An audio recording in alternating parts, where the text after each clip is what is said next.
Do you want to learn by listening to the great minds, the rich minds? If yes, then you are at the right spot. Subscribe to the channel and press the bell icon for instant podcast updates.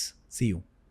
पुनर्जन्म की कुछ कहानियां हैं ऐसी जिसने मतलब दुनिया को भी चौंका के रख दिया हो, या फिर ये भी एक सवाल हो सकता है कि मिस्टर अक्षत गुप्ता पिछले जन्म में कौन थे? क्या लगता है आपको? कुछ वैसी फीलिंग आती है आपको कि ये मैं रहा होऊंगा शायद? या मुझे फीलिंग तो नहीं आती, पर एक दो रिसेंटली मतलब पिछले एक आध साल में मुझे एक्सप्लोर करने का मौका बहुत मिला है ना। हाँ। मेरा ट्रैवल बहुत हुआ है, मैं बहुत ज़्यादा नए लोगों से मिला हूँ। आप जब किसी ऑफिस में काम करते होते हैं या किसी एक सेट फॉर्मेट में काम करते होते हैं तो आपके कलीग्स उतने ही होते हैं, करेक्ट है ना। लेकिन आप अगर किसी ट्रैवल जॉब में हैं तो आपको हर बार ट्रेन में, प्लेन में, बस में, ऑटो में, कैब में, होटल में करेक्ट। अनगिनत। तो ना जैसे जैसे आपको ज़्यादा लोग मिलते हैं आपका एक्सप्लोरेशन बढ़ता है, आप एक्सपोज होते हैं बहुत सारी नई चीज़ों के प्रति और आप बहुत कुछ सीखते हैं। करेक्ट। अब क्योंकि मैं हिंदुत्व की बात करता हूँ तो मेरे इर्द गिर्द ऐसे लोग बार बार टकराते हैं, लोग मुझसे मिलवाते हैं जिनको इस तरीके की समझ होती है। तो मैंने कभी किसी से नहीं कहा, शायद मेरे माता पिता भी किसी एक आध अभी के पॉडकास्ट में ही इस बात को पहली बार सुनेंगे कि बचपन से एम्बुलेंस के सायरन की आवाज़ से मेरे को घबराहट होती है। एम्बुलेंस का सायरन जब बजता है ना तो मैं ब्लैंक हो जाता हूँ, मतलब कुछ समय लगता है मेरे को to get back to what I was thinking, what I was saying. थोड़ी देर के लिए मतलब मैं बिल्कुल विचलित हो जाता हूँ, और ये बचपन से हो रहा है। पर मैंने उसको कभी बहुत ज़्यादा ऐसे बैठ के मैं ऐसे सोचा नहीं हूँ कि क्यों होता है, ऐसा क्यों होता है मेरे साथ? होता है भाई सबके साथ कुछ ना कुछ। किसी को पानी का फोबिया होता है, किसी को आग का फोबिया होता है। मेरे को वो आवाज़ तकलीफ देती है। हाँ।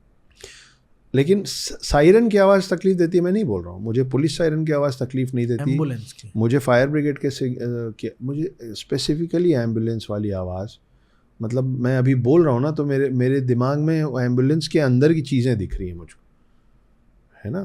तो और जबकि ऐसा मेरे साथ अब तक इस जीवन में हुआ नहीं है। तो मैं अभी थोड़े समय पहले किसी से मिला था, वो अटेंशन सीख करना चाह रहे थे मेरा, और वो जिस टेबल पे मेरे साथ बैठे थे वहाँ से मैं उठ के जा भी नहीं पा रहा था। अच्छा। तो अमूमन मैं पसंद नहीं करता हूँ कि कोई मेरे बारे में मेरा हाथ पढ़े, मेरा माथा पढ़े, मेरी कुंडली देखे। मेरे को नहीं जानना होता है। हाँ। शायद वो भी कोई कारण ही होगा मेरे पिछले जन्म का कि जब आप किसी तरीके के गिल्ट में होते हैं ना तो आप आईना नहीं देखना चाहते, हाँ हाँ हाँ, है ना। आप किसी के साथ गलत किए ना तो आप उसके सामने नहीं आना चाहते। सही बात तो है। हो सकता है कि मैं अपने पास्ट लाइफ के सामने जाना ही नहीं चाहता, होगा कुछ, मुझे नहीं पता। पर वो बताने लग गए, और क्योंकि मुझे अब 4 लोग पहचानते हैं तो उस टेबल में बाकियों को बड़ा मजा आने लग गया। हाँ कि यार बताओ कि बताओ, अक्षत गुप्ता के दूसरों बारे के में घर में बताओ झांकने बताओ। में बड़ा मजा हाँ, आता है। अब मैं वहाँ फंस गया था। उनको मेरे बारे में कुछ नहीं मालूम था, और जैसा कि मैंने कहा कि शायद ऐसी किसी पॉडकास्ट के माध्यम से मेरे माता पिता को पता चलेगा कि एम्बुलेंस की आवाज़ से मेरे को घबराहट होती है। हाँ।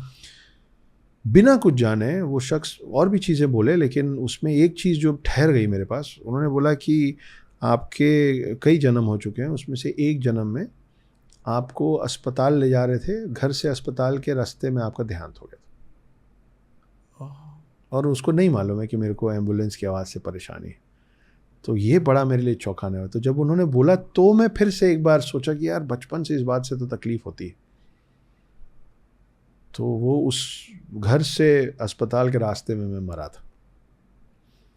तो आमतौर पे एम्बुलेंस में सीरियस केसेस को ले जाया जाता है, तो शायद ये कारण होगा। और एक और महानुभव मिले थे, उन्होंने एक और बड़ी अजीब अटपटी सी बात बताई। तो मैं मजाक में बोलता हूँ कि मैं आधा ब्राह्मण हूँ, हाँ। है ना, क्योंकि my parents are love married.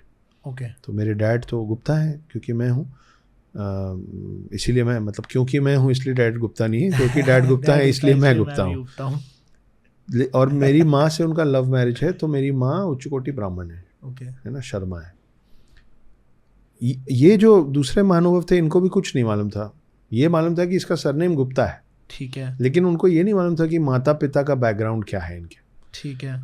तो उन्होंने बताया कि आपके एक जन्म में मतलब मुगल सेना, मतलब कोई आक्रांत था, ठीक है। कि आर्मी का एक आम सा सोल्जर ने आपको जान से मार दिया था और आपके 2 टुकड़े कर दिए गए थे, आपके शरीर के 2 टुकड़े कर दिए गए थे। और उस जन्म में मैं ब्राह्मण योनि में पैदा हुआ था। तो जो 2 टुकड़े हुए वो एक टुकड़ा क्या हुआ किसी को नहीं पता, या उन्होंने नहीं बताया। तो जब मेरा अंतिम संस्कार हुआ था ना, तो अंतिम संस्कार के लिए मेरा आधा ही शरीर था। तो मेरे आधे शरीर को ही पूर्ण मान के मेरा अंतिम संस्कार किया गया था। और उनको ये नहीं मालूम है कि मैं मजाक में बचपन से बोलता हूँ कि मैं आधा ब्राह्मण हूँ। तो मेरे माता पिता की लव मैरिज है, जिसके कारण अब मैं असल में आधा ब्राह्मण हूँ, क्योंकि मेरे आधे शरीर का ही अंतिम संस्कार हुआ था। Loved what you heard? Then why don't you share it with your friends also? Do it and make them learn just like you with the rich clips.